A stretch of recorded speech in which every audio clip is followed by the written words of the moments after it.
I'm a police officer in South Jersey, and I've been in this line of work since I was 23. Despite the common perception, most of the time, the reality isn't as exhilarating as it's made out to be.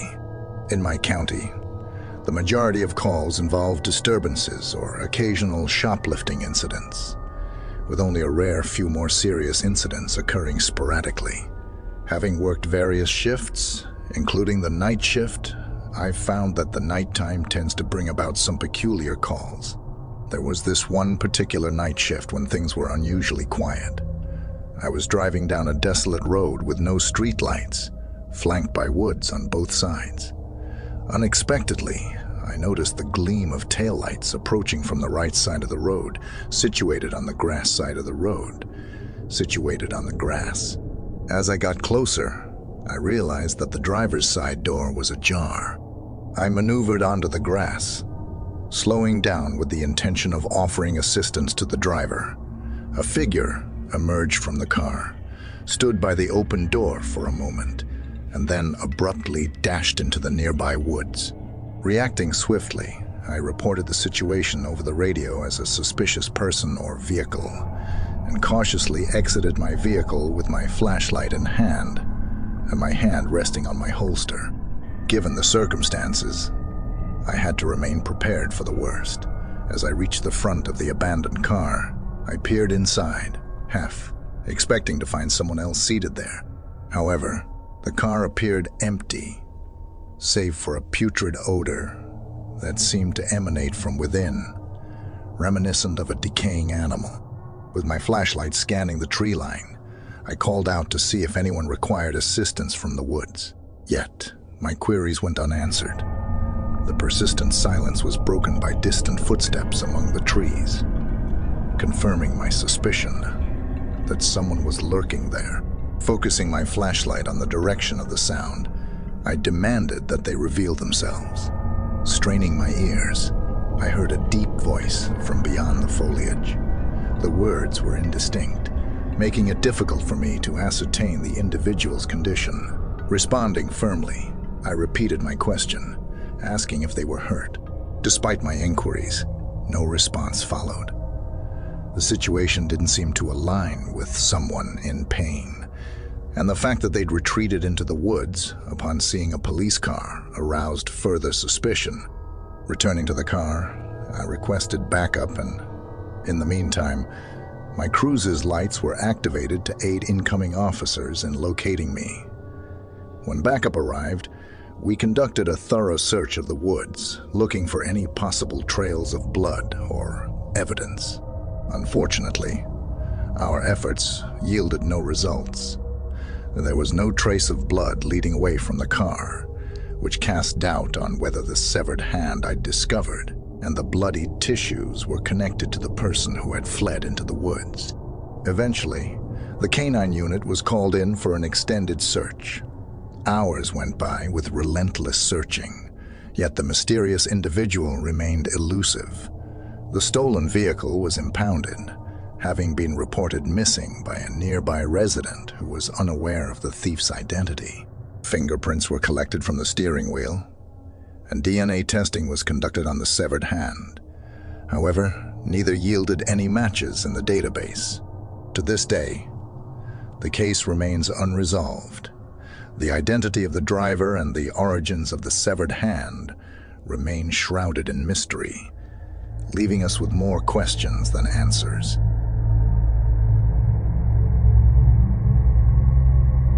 My partner and I are part of a unit in the sheriff's department that handles individuals with ankle monitors or tethers. One night, while searching for someone who had absconded from the program, we traced her last known location to a somewhat shady area within our county. Although few stops are routine, this particular one felt unsettling right from the start. As my partner headed to the front door, I positioned myself by the side of the house, keeping a watchful eye on both him and the side of the building. When he knocked on the door, we could hear movement within. The door gradually swung open, revealing a middle-aged woman who glanced directly at me, even though I was not within the sightline of any window at the front or side of the house. It struck me as odd, as most people would typically focus on the person at the front door. After a brief moment, she allowed us entry after we inquired about Camille, the person we were searching for. In response, she mumbled something, indicating that Camille was present. Things escalated rapidly when the woman dropped to her hands and knees, moving along the floor while calling out for Camille. Her behavior and evident mental struggles suggested that Camille might be her caretaker. Despite recognizing the unusual nature of the situation, we proceeded to search the house. Throughout our search, the woman continued to crawl on the floor, maintaining a constant stream of yells for Camille. She never rose from her hands and knees, instead following us as we moved around the house. It was around 8 p.m., and the interior was dimly lit with a single light. Surprisingly, there were no electronic devices like TVs in the house. The house had an uncanny atmosphere. The layout of the older-style home contained 4 bedrooms and 2 floors. Every time I exited a room, I felt disoriented, as if I had entered a different part of the house altogether. It was as though I had traversed some sort of dimensional gap. The woman seemed to silently appear behind me without making a sound, intensifying my sense of unease. I began to question the plausibility of it all. At one point, we ascended to the upstairs area, which initially appeared to be a conventional upper level with bedrooms, or possibly a bathroom, at the end of the hall. Attempting to open one of the doors, we encountered resistance. It seemed as though the door had been sealed shut, as if paint had dried within its seams. After exerting extra effort, the door relented, revealing an attic space rather than additional bedrooms. It resembled scenes from the movie Paranormal Activity, with insulation and storage space surrounding a solitary light bulb hanging from a string. Throughout our search, the woman stayed seated at the base of the stairs, intermittently shouting for Camille. The experience was surreal, and time seemed to elongate. After what felt like hours of repeating our search and entering rooms I was sure I had just checked, we decided to call it off and clear the property. As we drove away, the woman stood at the front door, staring at us as we left. Despite our actual time at the scene being around 20 minutes, it felt like a much longer period, perhaps an hour or two. What unnerved us the most was the combination of factors. The late hour, the woman's persistent cries for Camille while crawling, her eerie ability to appear silently behind us, and her unsettling stare as we departed. Since then, we have not revisited that particular house, as the entire experience left an indelible mark on our memories.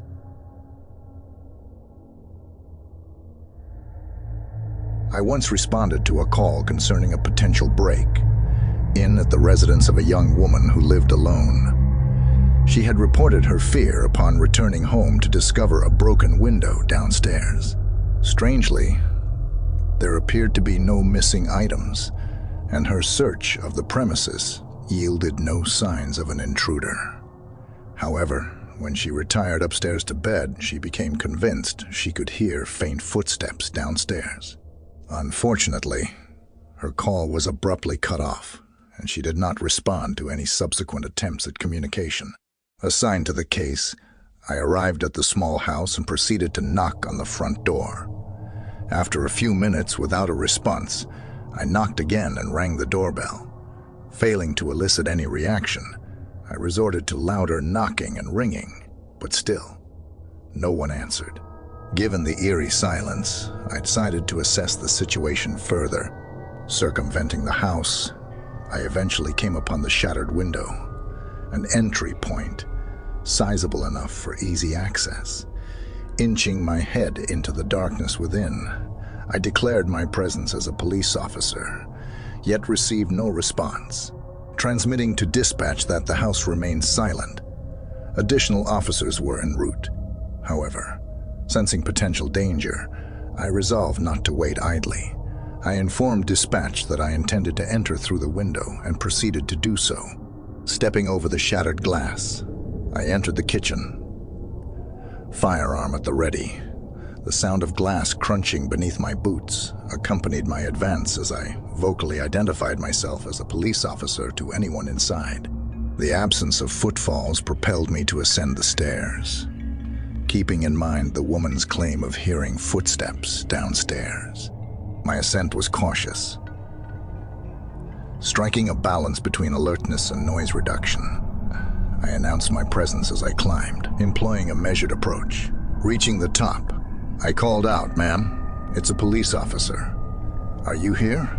A faint voice responded from one of the bedrooms, confirming her presence. Following her voice, I located her in bed, beneath the covers. Despite the dim room, I could discern her distressed expression by the ambient moonlight. Inquiring if she was all right, I detected a tremor in her voice. Maintaining the dim lighting, I discussed her initial call and queried why she hadn't responded to callbacks. Her response, stuttered and evasive, led me to a realization. By gesturing toward the closet, I silently confirmed that I was aware of the hidden truth. She, in turn, subtly denied any involvement. Yet, by indicating beneath the bed, she silently affirmed my suspicion. The weight of the ensuing decision was profound. On the spot, I decided to fabricate an innocuous report form, requesting her signature to verify my visit and the absence of anything unusual. Obliging, she rose from the bed to sign the form. However, as she approached, I swiftly maneuvered her out of the room and drew my weapon, commanding the unseen intruder to emerge from beneath the bed. In a tense moment, a shadowy figure began to emerge. Complying with my orders and dropping any weapons, a distinctive clattering sound accompanied the drop, revealing a discarded gun. The figure, a middle-aged man, clad in black, surrendered, and I promptly made the arrest. With the arrival of fellow officers, the situation was brought under control. As it transpired, the woman had disconnected the call when she suspected the intruder was upstairs, aiming to prevent him from hearing the ongoing conversation. Likewise, her refusal to answer the phone aimed to conceal her presence. Curiously, despite the police's imminent arrival, the intruder chose to remain in the house, possibly compelled by a threatening motive. He held her at gunpoint, effectively suppressing any inclination to alert the authorities. Reflecting on the incident, I'm grateful for my ability to grasp the unfolding danger. Without this awareness, the outcome could have been significantly different.